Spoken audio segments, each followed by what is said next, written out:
Welcome. Let's start with Sotah.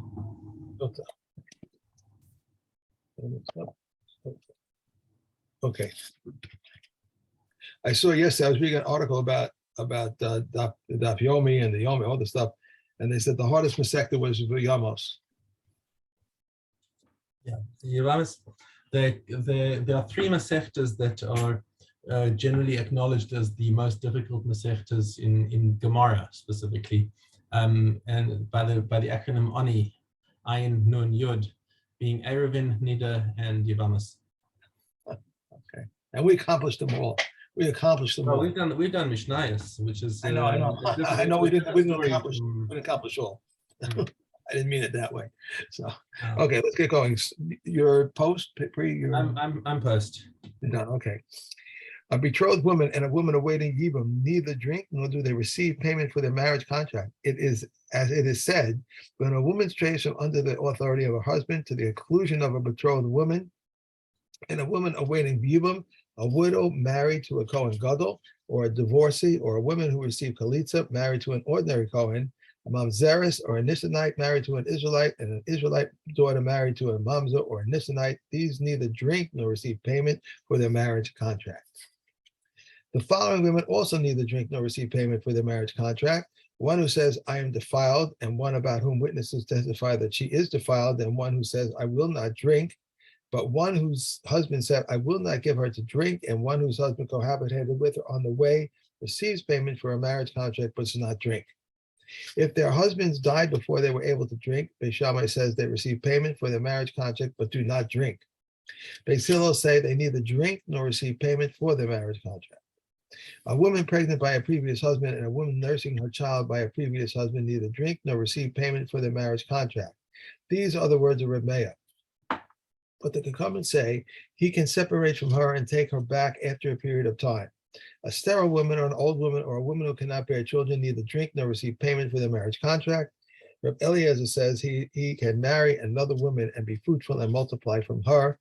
And all women neither drink nor do not receive payment for their marriage contract. I was thinking in here, what if a woman's about? She says they accused her. She's the Sotah. She's standing up there, and they've gone through some of the procedure, and she's all ready to. The Kohen's ready to give her the water to drink, and all of a sudden, the husband drops dead. Now, so in that case, they're still going to make her drink. No, well, that's exactly the thing, is that both Beis Hillel and Beis Shammai agree that she doesn't drink at this point. The machlokes is, does she get her kesubah? Right. Yeah, Beis Shammai says, well, she was, it wasn't her fault, so why shouldn't she get her kesubah? And Beis Hillel say this. I think this tracks the machlokes that they had about the shomeres yavam, whose husband dies. Like she dies. The shomeres yavam who dies. Who gets a kesubah? Does she receive a kesubah because her husband was dead, or and what about all the property that she came into the marriage with? Where Beis Shammai said that they have to split between the yorshim of the husband and the yorshim of the father. Right. Okay. And Beis Hillel say no, it's a chazaka, and that the kesubah is still in the money of the kesubah is still in the husband's possession, so therefore you can't take it away from them. However, the nichsei melug and the nichsei tzon barzel, which she brought into the marriage, have always been in her possession, just that her husband's had the right of use.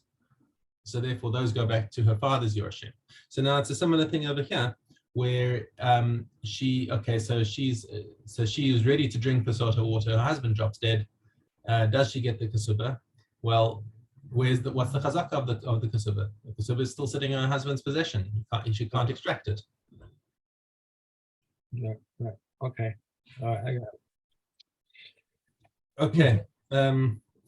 Although you can also see Beis Shammai's point of view in this, that the fact is that if her husband had died without this whole sort of thing, of course she would have received a kesubah. That's the whole point, is that she's received it. So why shouldn't she receive it now if she was prepared to go through with the Sotah ritual? But again, you can see from Beis Hillel's point of view, but she messed up her kesubah by secluding herself with somebody else. Right. That actually removed her rights to the ksuba, and then the way she can regain it is by drinking the water. Okay. And then, of course, the Mishnah that we just finished dealt with all of the people who were not supposed to be married to the people that they're married to. We had the oh wait, actually, that's sorry, yeah, that's right. We had in Mishnah Aleph, we had the like if somebody is married to a mamzeres, or it was an illegal marriage, so those don't drink and they don't get the ksuba either. So because they don't drink, automatically they don't get the ksuba. Suba, right? Okay. Okay. Eishes Kohen Shosa Umoteres Lebala. So this is quite a big chiddush actually for the if let's say a Kohen's wife becomes a Sotah, that she's nonetheless allowed to return to her husband after drinking the Sotah water. Why? Because okay, so granted that we've established from the Sotah water that she didn't have consensual relations with the other guy, but what about, let's say, he raped her? Now, for Israel, that wouldn't be an issue because Israel is allowed to take back his wife who was raped, but a Kohen is not. So you might have said that there's a suspicion that she okay, so it wasn't consensual, but she was raped, and the answer is no. The Mishnah says if she drinks, she goes back to her husband. Finished. Okay, Eishes Saris Shotah. Now, what happens if you have a saris who is married? Right, he's a eunuch, and he's really unable to consummate relations anyway with his wife. So you can see the basis for the question, and the Mishnah Paschal, well, she still drinks anyway because it's the din is on her. Then it's not really an illegal marriage. We said that a saris is allowed to marry because the chiyuv of pru revu is on him, not on her. He's already been honest that he can't do pru revu, and if she wants to marry him, okay, shalom al Yisrael. Alidei kol ha'arayos mekanin, and furthermore, the Mishnah adds on that the husband is entitled to warn his wife off of any man, even men who are an erva to her. So, for example, if he says to her, "I don't want you to seclude yourself with your father," she says, "He's my father." He says, "I don't want you to." Okay, it's valid. Right. It's valid. It's a valid kinoi. And the only thing that he can't do is chutz min hakatan, that it's not relevant to tell her not to seclude herself with a child under 9. Umi she'eno ish, or an animal. He says, I don't like the time that you're spending with that goat. That doesn't count as a kinoi. Ad kedei we're not going that far. Okay. Mishnah Hay, the Elushe based in Mekanin Lahim. Sometimes you read a Mishnah and you just think, how long is it before this actually becomes relevant in the modern world? Well, the way the world's going, Yeah, I know. It's nuts. Yeah, the Elushe based in Mekanin Lahim. So sometimes, says Mishnah Hay, the based in has to take proactive steps for the rights of a husband who's unable to do kinoi, right?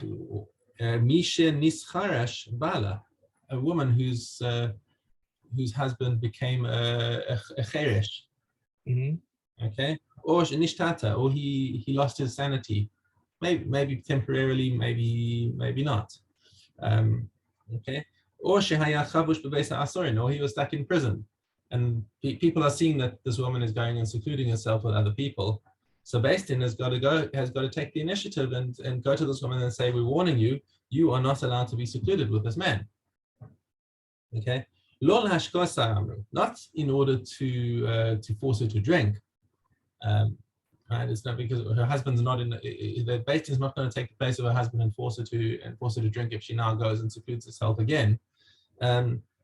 But to disqualify her from a ksuba, if she does go ahead and seclude herself with this guy anyway, then the Beis Din will say, okay, husband can send you a get now, and you don't receive your kasuba. Or if the husband dies, then she doesn't receive her kasuba at this point. Once she's violated the kinoi, then she loses her right to a kasuba. Rabbi Yossi Omer Af lahashkosa. No, says Rabbi Yossi. It can also be to make a drink. How does that work?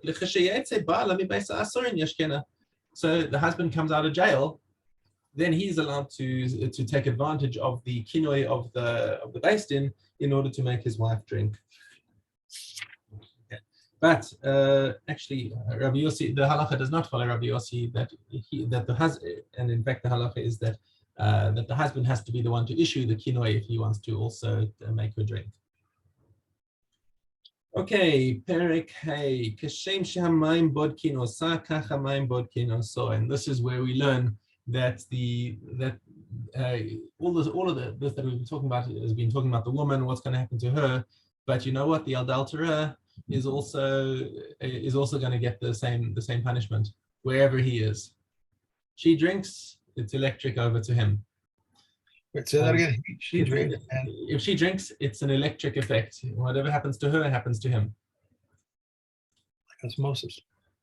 Yeah. So okay, Shinema Ubau. So there's a limud from the psukim where it talks about the water comes in.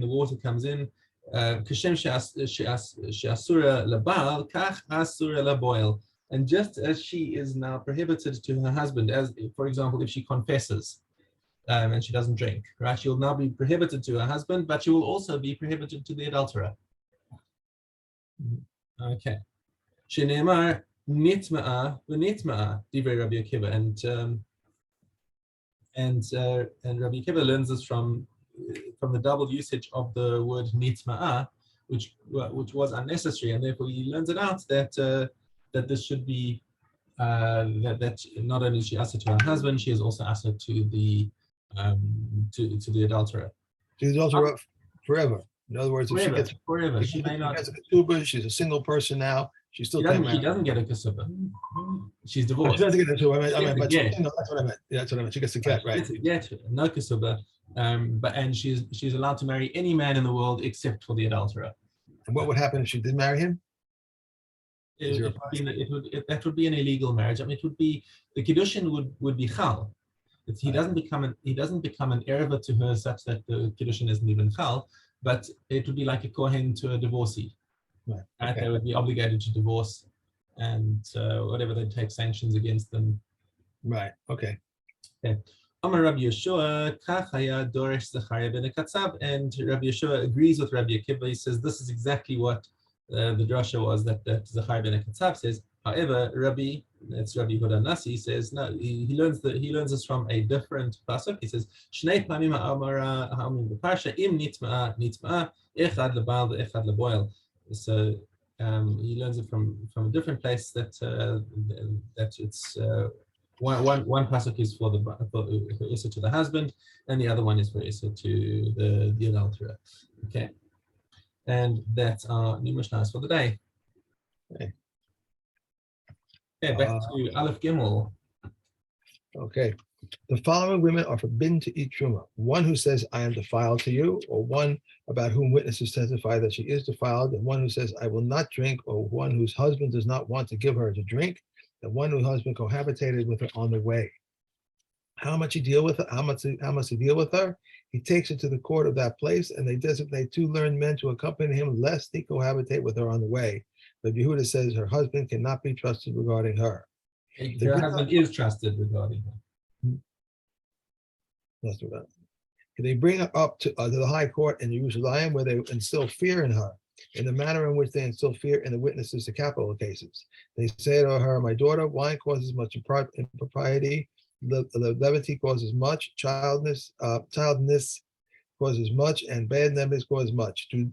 For the sake of the great name which is written in holiness, so that will not be erased in the waters, and they relate to her incidences which neither she nor her father's family deserve to hear. If she said, I am defiled, she writes a receipt for her marriage contract and is divorced. But if she said, I am pure, they take her way up to the eastern gate, which is opposite the Nicanor gate, where they give her the women inspected of adultery the bitter waters to drink. Purify the women who have given birth, and purify those who have recovered from tsaras. The Kohen takes hold of her garments, and if they tore, they tore, and if they became tattered, they became tattered, until they uncovers her bosom, and he undoes her hair. Rabbi Yehuda says, if her bosom was comely, he did not uncover it, for if her hair was uncomely, he did not loosen it. If she was just, that's it. Right. Okay. The Dorim Tes Gimel. The Durham. Okay. Tes Gimel.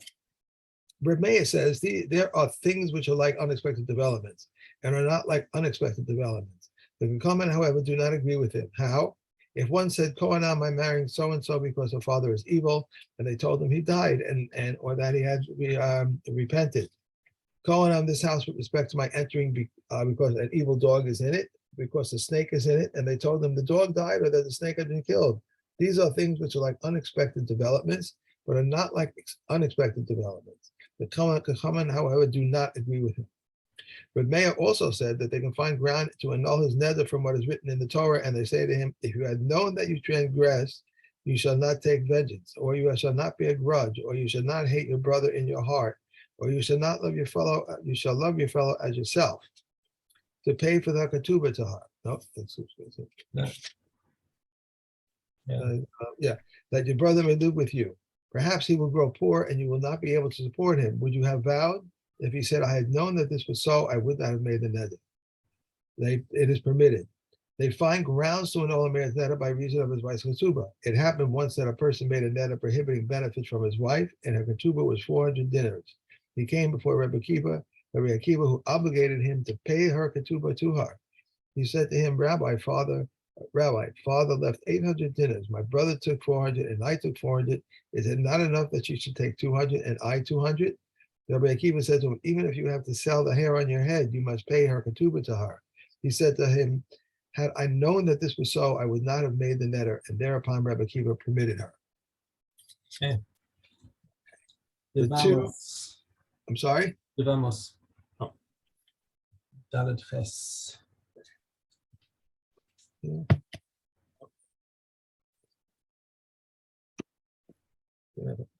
Did you say para? Yevamos. Oh, here it is. Right in front of my face. Okay. Dalet Ches. If one performed kalitza with his yavama, and then his brother married her sister and died, she requires kalitza, but may not be taken in yibum. Similarly, if someone divorced his wife and then his brother married her sister and died, she is released from kalitza and from yibum. If a woman was waiting her yavam and his brother then betrothed her sister, it was said in the name of Rabbi Yehuda ben Betzara, we tell him, wait until until your older brother acts. If his older brother performed kalitza with her or married her, he may consummate the marriage with his wife. And if the Yavama died, he may consummate the marriage with his wife. If the Yavam died, however, he must discharge his wife with a bill of divorce, or his brother's wife with kalitza. The Yavama may not perform kalitza or be taken in Yavam until 3 months have passed. Similarly, all other women may not be betrothed or married until 3 months have passed. And those who were betrothed may be married, except for those who were betrothed in Judea, but since he was familiar with her. Rabbi Yossi says all women may be betrothed except for the widow because of her mourning. If 4 brothers were married to 4 women, we're done. It? Yeah. Okay. Shabbos. Okay. Aleph Bet. A person may not sit down before a barber shortly before the time of mincha until he prays, and neither may a person enter a bathhouse nor a tannery, nor may he begin to eat nor to judge, but if he started, he may not interrupt. They must interrupt for the recitation of Shema, but they need not interrupt for prayer. A teller may not go out with his needle shortly before nightfall, lest he forget and go out. Neither may a scribe go out with his pen, and one may neither delouse his garments nor read by the light of a lamp. Indeed, they said the teacher may see where the children are reading, but he may not read. Similarly, a zav may not eat with a zava, since it might lead to sin. And these are the halachas that are stated in the upper chamber of Kananya ben Hizkiah ben Gurion when they went up to visit him. They were counted and Beis Shammai and outnumbered Beis Hillel, and they decreed 18 measures on that day. That's it. Okay. Yeah, I had a question. about what those 18 measures were that they, When Beis Shammai ambushed Beis Hillel and locked them out. So that could pass with a whole bunch of halachas. I had a question here. It said in base that you cannot, they must interrupt the resuscitation of Shema, but they need not interrupt for prayer. So that means they have to say Shema, but if they by Shema can be said, because Shema can be said like, you're sitting on, even if you're sitting in the branches of a tree picking the fruit. So you take a break, you say Shema. It's considered not enough of a loss to the owners to say, I don't want you to say Shema. I want you to be picking fruit. You let them say Shema. It's like 1 minute. Okay. However, so based in said let them, but however, Shemona Esrei, first of all, they can't say Shemona Esrei in the tree. Right. Okay, because they're going to be afraid of falling. They're not be able to concentrate. They're going to have to come down from the tree. They're going to have to spend time diving over there. So that they have to. That's not something that they can't interrupt for. It's not right for the employers. Farah? Farah. Okay, Tess Aleph. Regarding a flask into which a minute amount of water fell, Reb Eliezer says one should sprinkle the mekatos in the flask twice, but the concomitant disqualify the mekatos. If dew fell into the flask, Reb Eliezer says he should leave the flask in the sun and the dew will rise from the flask by itself, but the concomitant disqualify the mekatos.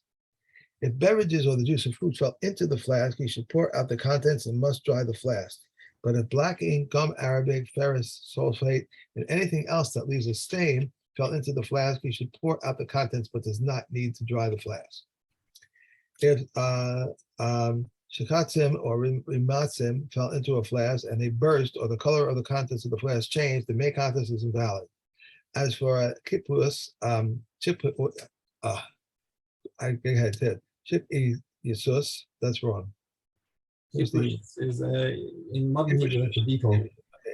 I'm sorry, it's Kipush is in modern Hebrew is a beetle. Beetle, okay. Yeah. It invalidates the mekatos in any case because it is like a tube.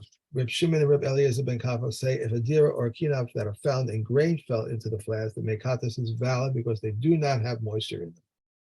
If a domesticated animal or wild animal drank from mekatos, it is invalid.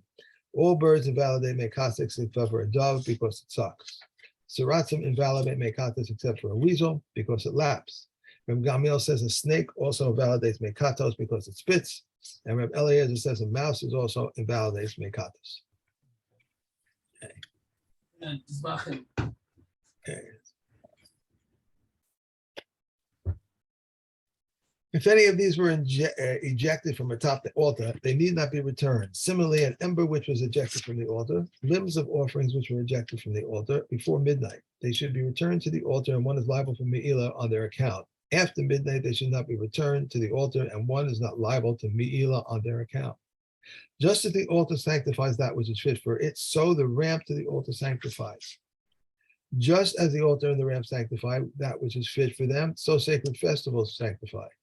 Vessels designated for fluids sanctify fluids, and the measures designated for solids sanctify solids. Vessels designated for fluids do not sanctify solids, nor do they measure designated for solids. Do they measures designated for solids sanctify fluids? Sacred vessels which are punctured, if they can still be used for a purpose similar to that for which they had been used before, when whole, then they sanctify, and if not, they do not sanctify, and all of them sanctify only in the holy. Whatever is more frequent than another precedes the other. The Talmud offerings precede the Mufas offerings. The Sabbath Musaf offerings precede the Rosh Chodesh Musaf offerings, and the Rosh Chodesh Musaf offerings precede the Rosh Hashanah offerings. As it is said, besides the morning Olah offering, that which is continued Olah offering, shall you offer these. Whatever, that's it. If you have a minute, I have a cute story for you. If you have a minute, Daniel Rosenfeld told us